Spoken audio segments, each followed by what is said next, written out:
Okay, from the top. All right. If I sound a little congested, that's because I am. I've been blowing my nose all day. Anyway, imagine this. You haven't touched your VR kit in a long time, so you pick up your headset and put it on. All of a sudden you're falling and you hit the ground, and when you get back up, you realize that you're not only not in the game that you thought you were playing, but you cannot take your headset off. It's permanently melded with your face or something like that.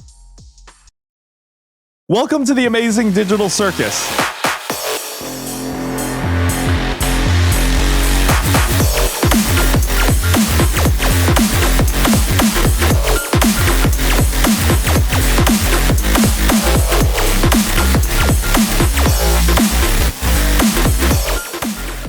So I had an entirely different topic planned for today's episode of Snake Stories, but then as I was on the bus home from school, I decided, you know what?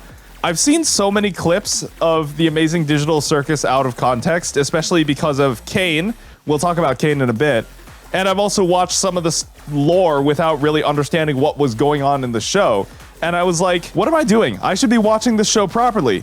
So I did, and it is indeed amazing. I don't even know where to start because the pilot episode already has just so much going on, from POMNI being dropped in to, I mean, Zubul was absent for most of the thing, even though I know they're a central character later on in the series. We had the Gloinks and the guy who abstracted, I forgot his name. And episode 2 just brings us into even more chaos at Kane's hands, which, I mean, great. Honestly, the first thing that put me on this series was the fact that POMNI shares a voice actor with Yanfei from Genshin Impact. And now, every time I hear POMNI speak in the Amazing Digital Circus, I cannot unhear Yanfei. And it is messing with my brain. Knowing who voice acts who in Genshin Impact ruins your ears, I swear. I remember a friend of mine showing me a clip from an anime where a voice actor from Genshin Impact was in it, and I was like,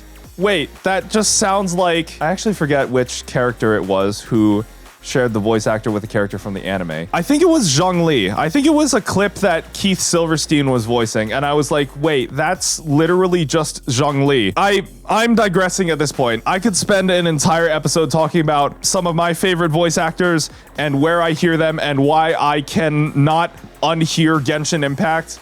But anyway, I mean, I just love all the characters in this series. They all have their own unique personality quirks, and I mean, you would just have to watch it yourself to understand it, which, if you haven't, what are you doing? Not only is it available on YouTube, but I believe it's available on Netflix as well. And maybe this means it's a series I can show to my family, because they're not entirely interested in this whole YouTube thing as I am. But if I tell them it's actually on Netflix, and there's 7 episodes, and there will only be 9 of them in the entire series, maybe they'll take some interest. On that tangent, I think it is really nice that Gooseworks only has 9 episodes of the series planned, because then it's not gonna drag on and fall off like, I don't know, Seinfeld or The Simpsons. If you're a fan of either of the series, don't come at me, because I really just don't watch any real TV. So I was just naming the first long-running series that came to my head. But I have watched The Good Place, and The Good Place ended after only 4 seasons. It was 4 seasons, and then it was done.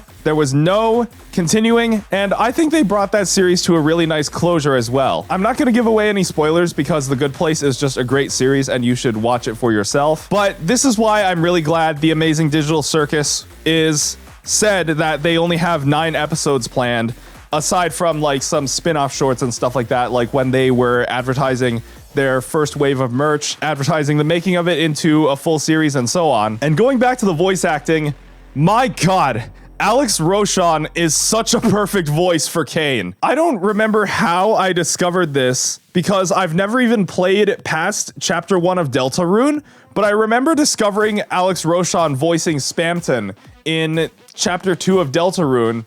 And something really unique that I find about Alex Roshan's voice is that he just somehow manages to perfectly capture the person who has completely lost his mind, yet is still continuing to desperately try to keep it together and put on a sane face for the rest of the world. I hope that's not too mean to say, but it really does sound like what he's going for there with his voice of Spamton. And I was like, this man is gonna go places if he finds a role that's fit for him. And he finds that in Kane. I mean, full disclosure, kind of a spoiler, but also not. The Amazing Digital Circus is inspired by I Have No Mouth and I Must Scream.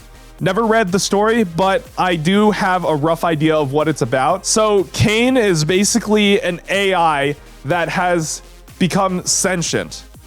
Fully, properly sentient. So he's in this eternal battle between how he feels and what his purpose is. Yeah, you can probably imagine why he always talks like he's hanging by a thread.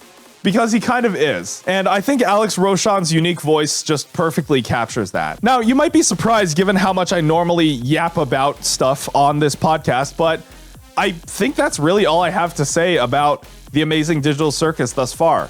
I'm gonna watch the rest of the episodes, but for now, I've only gotten through the pilot episode and episode 2, and I mean, I could spend an additional 7 minutes or so just gushing about the voice acting and how great it is, and how I love Gangle so much, and I just want the best for her, but her comedy mask keeps breaking every episode. And I could also go into the unique personalities of every character that I'm starting to pick up on as well, but I'm congested, I might be getting sick, and frankly, I don't have the energy for that because finals week is right around the corner at my school. I have other responsibilities to deal with, and I did not catch up on the rest that I thought I would over the course of Thanksgiving break. I think I really am like Kane in some aspects because we live in a world where everything is just nuts and you have to keep it together somehow, which I think is also why part of me can relate to Jax, because he seems like the type of guy who knows how crazy the digital circus is, and he's just doing what he can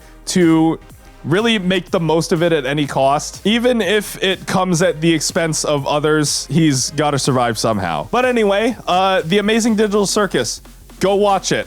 I've only gotten through the first 2 episodes, so if you spoil it, I will find you, and you are getting perma-banned from my comment section. But yeah, let me know your thoughts on the series. If you want, you can tell me a spoiler-free version of what to expect as I go into episode 3 and beyond. I mean, the show is just really well written, well animated.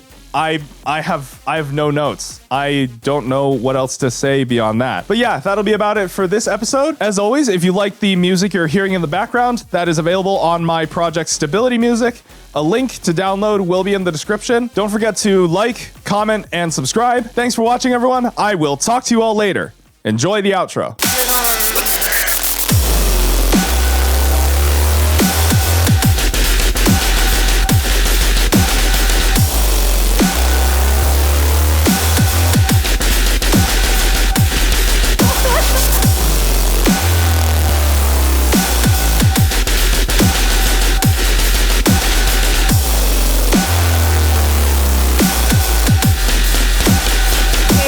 Nematode. Yeah!